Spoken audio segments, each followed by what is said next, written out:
And he has been with me since I've started this journey in my wheelchair. And all the way over to the right, that is Roxy. And if you have a boxer or know the stereotype to a boxer, it's 100% true. They are goofy, as the picture suggests. And as they said, I have recently graduated from Mississippi State. My education, I checked off high school in 2017, and that same year I served as the state treasurer, and that was such an awesome time to have with all of my friends and getting all of that checked off my life checklist. Then you move to the middle picture, and that was in 2019. I graduated from East Central Community College. Was super excited to go and start my education at Mississippi State University. And as you can see, that's my graduation picture that we actually took the first of this month. Super excited, Hail State. So I don't know if you noticed, but in between the middle picture and the one all the way on the right, I went from walking to sitting around a lot. One of the benefits to that, you get VIP parking. Everybody wants to ride with me. I don't blame them. And then the second thing is everybody opens doors for you most of the time, and you never forget your chair anywhere you go. So those are the benefits. But before we get into what really happened and got me into my wheelchair, I want to talk about things that have impacted my life. In 2017, my retiring address was about moments of impact. And I asked a couple of simple questions. I said, well, how many of the past Miss America pageant winners do you know? Can you list 10 of them? Can you list 10 Nobel Peace Prize winners? I don't know about y'all, but I can't. If that was my pop quiz in school, I would have failed miserably. But if you turn the question around, can you name 10 people that have impacted your life? We probably all could fill that list pretty quick, no matter how young or how old you are.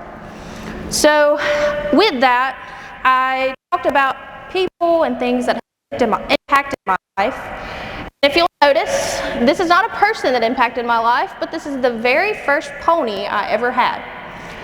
And sure as it will, a Shetland pony will teach you a lot of things about horse riding. I guarantee you to this day, I think Shetland ponies are the meanest horse that was ever created. This was Poncho, and he was my first pony, and he was actually a lead pony, but I'd gotten old enough that I wanted to ride by myself. I was Miss Independent. So I told my dad one time, I was like, I'm gonna go run the barrels, and I'm gonna do it by myself. And he was like, he's not gonna do it, he's lead pony. And I was like, no, he's gonna do it. So we get to going, and we get to that first barrel, get around it, and he bucks me off. It knocks my breath out. My parents run over there, mom's freaking out, and then all the men are like, oh, she's fine, she'll be fine. And I catch my breath back, and I look at my dad, and he goes, you're getting back on the pony. And I was like, well, no doubt, I gotta finish, people are looking at me. So we go to that second barrel, and what does he do again? He bucks me off. So this is the second time this horse has bucked me off, and I finally decided, you know what, I ain't quitting, I'm gonna get back on, it'll be all right. So then we go to the third barrel, we turn around and he sees that gate, and man, he goes buck wild. He bucks me off again. This time it was the third strike, and man, I was so mad. And if you can imagine a little 5-6-year-old being mad at a little pony, it's probably the cutest little experience for the people on the outside of seeing the little temper tantrum the kid's throwing. But I had a serious conversation with that little white pony. I told him, you're not gonna do that again. So I got back on him, and I rode him the rest of the night and didn't get thrown off anymore, and was really determined that I wasn't gonna fall back down. So we move on to this next picture, and how many of you out there know Amberly Snyder? Right? So one of the fortunate things that the FFA allowed me to be able to do is whenever I was a junior state president, I went to national convention, and it was the 88th convention that she was the keynote speaker. And if you know anything about barrel racing, she does all of this but is paralyzed. So I got to meet this girl in 2013 and hear her life story. Well, in March of 2019, Netflix came out with Walk, Ride, Rodeo. And at this point, I've already been at EC, and me and Zach had been dating for a while, and so I told him, I said, hey, we're gonna watch this movie. She's super cool, it's gonna be a really good movie, we're gonna watch it. So after the end of it, we got done, and we're talking about the movie and talking about her, and I turned and I looked at him and I said, if something like that ever happens to me, don't let me get down in the dumps, like make me become more independent again. Like I don't want to be sad about whatever happened. Like I want to be myself. And he said, okay, well, ditto, same for me. And basically what it taught me is that plans change. Amberly had a plan for her life, and I had a plan for my life. I was thinking back to that first slide of when I was talking about my education. There was a change between going from community college to Mississippi State. Well, the day before I was supposed to move into my apartment, on July 21st of 2019, the horse that I'm on pictured here, this is actually the exact same day. I got bucked off and flew about 10 foot in the air, and I landed on my right shoulder and hit my head, and my mom and them told me that I automatically went limp. Now, we didn't really know what was going on, and everything else about that day is things that I was told. It took about 30 to 45 minutes for an ambulance to get there because of where we were at, and the whole time I was telling my mom and them I had a rock in my back. And when the first responders got there, she was like, yeah, you need to be airlifted to UMMC. So the next picture is because my mom knew I would not believe her that I rode in a helicopter. And to this day, I still do not remember riding in a helicopter to UMMC. But this was a moment that had a major impact on my life. And it completely changed every plan that I had. I went from a girl that was riding horses, going and working the cows whenever she wanted to cutting hay, to now I'm basically back to square one, laying in a hospital bed, and I'm about to have to figure out how I'm going to live the rest of my life. So that kind of causes a perspective change, and it's like, what I do whenever I get knocked down. One of the things I was fortunate to do in between going my first year of East Central and my second year at East Central was I spent a whole summer at Central Hills Baptist Retreat, and I met this girl named Emily Houston. She's a real close friend, and I was able to go and learn from her, and we helped counsel children at East Central. And one of the things that she taught me was to choose joy. When you wake up in the morning, you have two decisions you can make. You can choose to be down in the dumps and negative for that day. Well, let me tell you what's going to happen. The rest of that day is going to be super, super negative. Or you can choose the joy in the situation, and you can get over whatever negativity comes at you, throw a smile right back at it. Throw a smile right back at it. So whenever I went into therapy, I kind of had the same attitude of, okay, I don't want to live in a hospital bed, but I don't want to be negative about it. I want to choose the joy out of the situation. Now let me tell you, that was hard. You take somebody that was all independent, now she's depending on all these nurses, doctors, family to help her to do anything. Y'all, when I started therapy, it took me an hour to put a pair of pants on. Like, used to, it was like 5 minutes and I was dressed and out the door. I looked at my OT and I was like, this is impossible. I'm not going to be able to do this. And then I realized, hey, you're thinking on the negative side. You're not choosing that joy out of the situation of figuring out, hey, how can I get quicker? How can I get faster? So then we started setting goals and deciding how and what I wanted to be able to do by the time I got out of the hospital. And just one of the things that I wanted to be able to do was to completely get dressed. And the way they kind of explained it is it's like you're in kindergarten.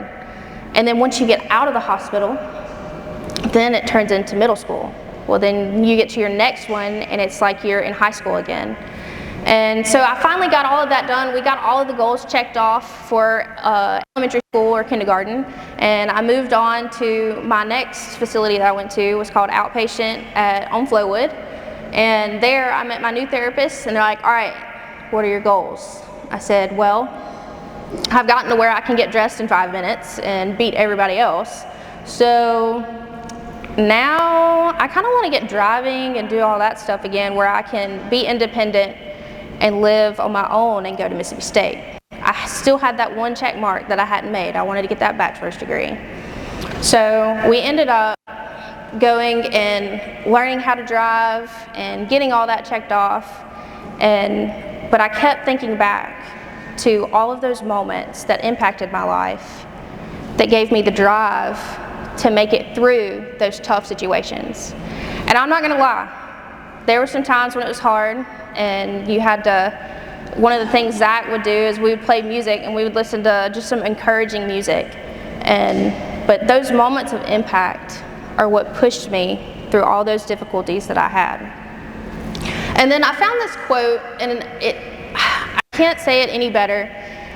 It's your perspective becomes your prison or your passport. And that's what it was for me. I didn't want to be stuck to myself and not be able to do anything. I wanted to be everything that I could and as independent as possible.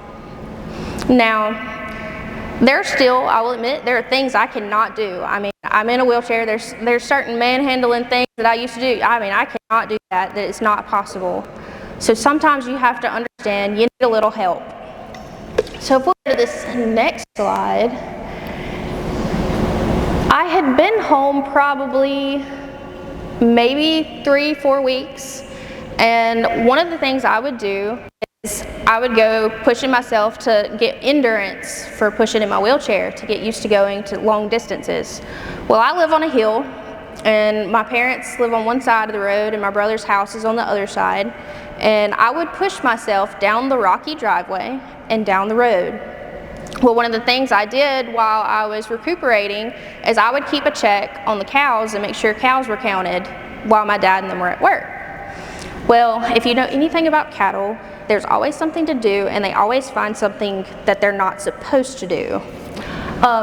Speaking of the picture, she found her way into the creek, and there's a washout at our place, and she had walked all the way up this washout, and she got to the point where she could not turn around, and she was stuck in between a rock and a hard place, literally. So I realized, I'm in this chair. I can't get out and get her out of where she's supposed to be.